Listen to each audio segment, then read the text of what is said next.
മാർഗനിർദ്ദേശങ്ങൾ പാലിച്ചേ മതിയാകൂ എന്നും ഹൈക്കോടതി പറയുന്നു. ആനപ്രേമികളോട് കോടതി ചോദിക്കുന്നത് ചങ്ങലയിൽ ബന്ധനസ്ഥനായ ആനയെ കണ്ടാണോ നിങ്ങൾ ആസ്വദിക്കുന്നത് എന്നാണ്. നാട്ടാനകളുടെ കുറവ് സംഭവിച്ചുകൊണ്ടിരിക്കുന്നത് കോടതി ചൂണ്ടിക്കാട്ടുന്നു. ഇന്നലെയും അനിവാര്യമായ മതാചാരമല്ല എന്ന രീതിയിൽ രൂക്ഷ വിമർശനമാണ് കോടതിയുടെ ഭാഗത്തു നിന്ന് ഉണ്ടായത്. എഴുന്നള്ളത്തിന് ആനകൾ തമ്മിലുള്ള അകലം, അതായത് ആനയകലം 3 മീറ്റർ, അതിൽ ഉറച്ചു നിൽക്കുകയാണ് കോടതി. ഇനി അങ്ങോട്ട് വരാനിരിക്കുന്ന ഉത്സവങ്ങൾ, അതിലേറ്റവും പ്രധാനപ്പെട്ടത് തൃശൂർ പൂരമാണ്.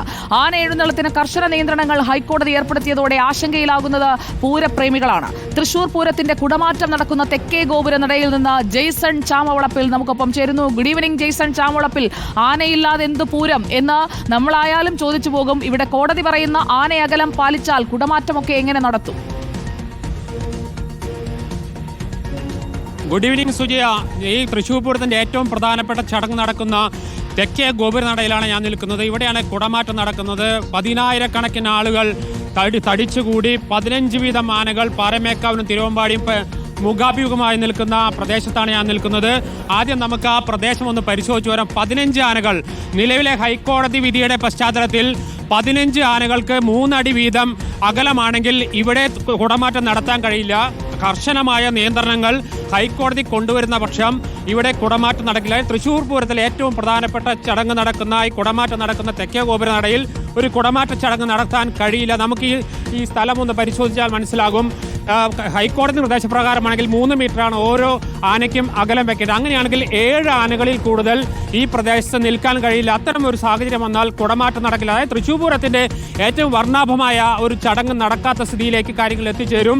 ഇന്ന് ഹൈക്കോടതി എടുത്തിരിക്കുന്ന കർശനമായ നിലപാട് അത് തന്നെയാണ്. ഇല്ലെങ്കിൽ ഇതൊരു ആചാരത്തിന്റെ ഭാഗമാണെന്ന് അടക്കമുള്ള ചോദ്യങ്ങൾ കോടതി ഉന്നയിക്കുമ്പോൾ തൃശ്ശൂർ പൂരം എന്ന് പറയുന്നത് ലോകത്തിനു മുമ്പിൽ നാം സമർപ്പിക്കുന്ന ഏറ്റവും സുന്ദരമായ കാഴ്ചകളിൽ ഒന്നാണ്. ആ കാഴ്ച ഇല്ലാതാകുന്ന ഒരു സാഹചര്യത്തിലേക്ക് കാര്യങ്ങൾ എത്തിയിട്ട് നമുക്ക് ഇവിടെ ഇരിക്കുന്ന ആളുകളോട് ചോദിക്കാം. ഇവിടെ ഒരുപാട് കുട്ടികളൊക്കെ വന്നിട്ടുണ്ട്. അതോടൊപ്പം തന്നെ ഇവിടെ സന്ധ്യാസമയത്തൊക്കെ വന്നിരിക്കുന്ന ആളുകളുണ്ട്.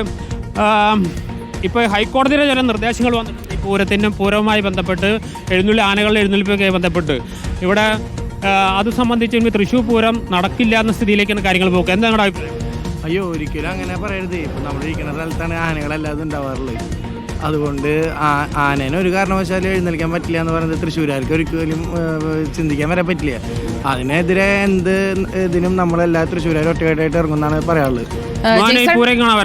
ജെയ്സൺ, അതായത് കഴിഞ്ഞ തൃശ്ശൂർ പൂരത്തിലൊക്കെ ഗംഭീര കുടമാറ്റമാണ് ജെയ്സൺ നിന്ന ഇടത്ത് നമ്മൾ കണ്ടത്. 3 മീറ്റർ വെച്ച് അളന്ന് തിട്ടപ്പെടുത്തി കഴിഞ്ഞാൽ എത്ര ആനയ്ക്ക് അവിടെ നിൽക്കാൻ കഴിയും? അതല്ലെങ്കിൽ തിരുവമ്പാടി കഴിഞ്ഞ ദിവസം പറഞ്ഞതുപോലെ പൂരാഘോഷം ചുരുക്കി ഒരാന പുറത്ത് ശീവേലി നടത്തേണ്ട സാഹചര്യത്തിലേക്ക് പോകില്ലേ പൂരനഗരി? തീർച്ചയായും സുജയ. ഇപ്പം നാം ഈ കാണുന്നതാണ് തെക്കേ ഗോപുരനട എന്ന് പറയുന്നത്. നമുക്ക് ഒരല്പം കൂടിയും നമ്മുടെ വീഡിയോ ജേർണലിസ്റ്റ് കുറച്ച് അടുപ്പം കൂടി വരാം. ഇവിടെ ഏകദേശം ഹൈക്കോടതിയുടെ ഇപ്പോൾ നിർദ്ദേശപ്രകാരമാണെങ്കിൽ 7 ആനകൾക്ക് മാത്രമേ നിൽക്കാൻ കഴിയൂ. അതിനർത്ഥം 15 ആനകളാണ് നൂറ്റാണ്ടുകളായി തുടരുന്ന തൃശ്ശൂർ പൂരത്തിൻ്റെ കുടമാറ്റ ചടങ്ങിന് ഈ കാണുന്ന തെക്കേ ഗോപുരയുടെ പരിസരത്താണ് നിൽക്കുന്നത്. 15 ആനകൾ വളരെ അടുത്താണ് നിൽക്കുക. ഈ ഭാഗത്ത് തിരുവമ്പാടിയാണ് നിൽക്കുന്നതെങ്കിൽ നേരെ എതിർവശത്ത് പാറമേക്കാവ് വിഭാഗമാണ് നിൽക്കുന്നത്. അവരും 15 ആനകൾ നിൽക്കും. തിരിച്ച് ഇപ്പുറത്തും 15 ആനകൾ നിൽക്കും. ഇത്തരത്തിൽ നിന്നുകൊണ്ടാണ് കുടമാറ്റം നടക്കുന്നത്. ഇതിനിടയിൽ നിറയെ ആയിരക്കണക്കിന് ആളുകൾ തടിച്ചുകൂടി നിൽക്കുന്ന കുടമാറ്റമാണ്. പക്ഷേ ഹൈക്കോടതിയുടെ ഇപ്പോഴത്തെ നിർദ്ദേശപ്രകാരമാണെങ്കിൽ ഇവിടെ മാക്സിമം പറയുന്നത് 7 ആനകൾക്ക് മാത്രമേ നിൽക്കാൻ കഴിയൂ. അത്തരമൊരു സാഹചര്യം വന്നാൽ കുടമാറ്റം നടത്തേണ്ടതില്ല എന്ന നിലപാടിലേക്ക് ദേവസ്വങ്ങൾ പോകുന്ന ഒരു സാഹചര്യമുണ്ടാകും. അതാണ് ഞാൻ പറഞ്ഞത്. തൃശ്ശൂർ പൂരത്തിലെ ഏറ്റവും ഒരിക്കലും നടത്താൻ കഴിയാത്ത ഒന്ന് എന്ന് പറയുന്നതാണ് ഈ കുടമാറ്റം എന്ന് പറയുന്നത്. ഹൈക്കോടതി നിർദ്ദേശങ്ങൾ പാലിക്കുകയാണെങ്കിൽ ഇലഞ്ഞിത്തറമേളമൊക്കെ ആണെങ്കിൽ ക്ഷേത്രത്തിനകത്താണ്, കുറേ സ്ഥലമുണ്ട്. ഒരുപക്ഷെ ഹൈക്കോടതി നിർദ്ദേശങ്ങൾ പാലിക്കാൻ കുറച്ചും കൂടി സൗകര്യമുള്ള സ്ഥലമാണ്. പക്ഷേ കുടമാറ്റം നടക്കുന്ന സ്ഥലത്ത് ഹൈക്കോടതി നിർദ്ദേശം പാലിക്കാൻ കഴിയില്ല.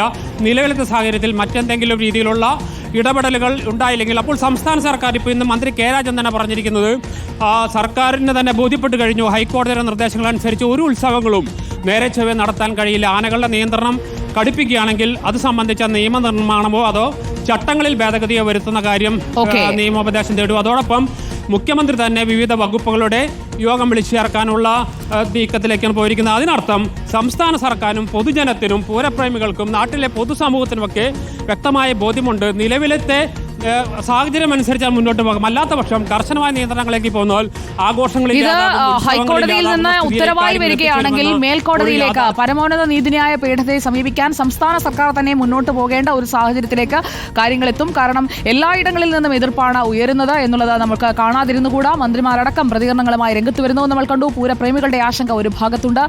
ഒരാനപ്പുറത്ത് ശീവേലി എന്നാണ് തിരുവമ്പാടി പറയുന്നത്. അങ്ങനെയാണെങ്കിൽ അത് തൃശൂർ പൂരത്തിന്റെ ഒരു ഗരിമ കുറയ്ക്കുമെന്നുള്ളത് കൂടി കണക്കിലെടുക്കേണ്ടതുണ്ട്. Thank you Jaison ചാമോളപ്പൽ.